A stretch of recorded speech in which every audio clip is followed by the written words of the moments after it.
You know, this is one of the areas that I think I've personally brought to the industry is, like, I always tried to bring science and quant into these questions just because of my background. I wasn't trying to do anything cool or be able to speak at Harvard and all that kind of stuff. It just, this is how I thought. I mean, my kids' future's on the line, my job's on the line. I'm going to turn to the science. I'm going to turn to the quant.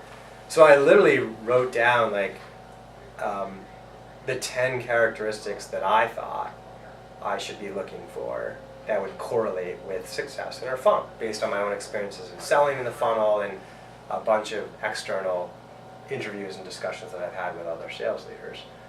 And I was very clear about like what did I mean by intelligence and what would be a score of a 1 and a 5 and a 9 and a 10. And I would fill out that Excel spreadsheet for every single candidate that that I interviewed. And it wasn't long before I had, 6 months of data, 9 months of data, 12 months of data. And in the early days, it was like, well, I've hired 8 people and 6 of them are good. And 6 of them are really good. 1's mediocre and 1's not too good. And I could go back to those interview reflections and kind of see, well, what's starting to correlate there? And it wasn't very long at all before I could actually run a statistical regression analysis to start proving what are the stats saying to me. And I'll share like what it did. So the 5 that correlated most closely were coachability was the big one, intelligence, prior success, work ethic, and curiosity.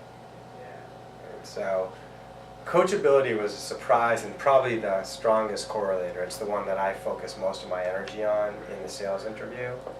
And that is funny because that one wasn't in my original thesis of the 10 that I chose. It was one of those that evolved over time. As I started to see people really killing it and some people not working out, I was like, what am I missing here?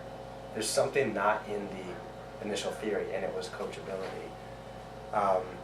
So that drives a big part of my interview is after some initial warm-up around rapport building and some of their background, I'll set up a role play and say, I'm a VP of marketing, came to the website, downloaded an ebook, you're going to call me, go. You do the role play. And I look for some things in the role play. And after the role play, it's okay, 5-10 minutes in, how did you do? Let them self-reflect. How analytical and reflective are they on their performance? And then I coach them. What'd you do? Here's one thing you did well, here's one thing I would improve.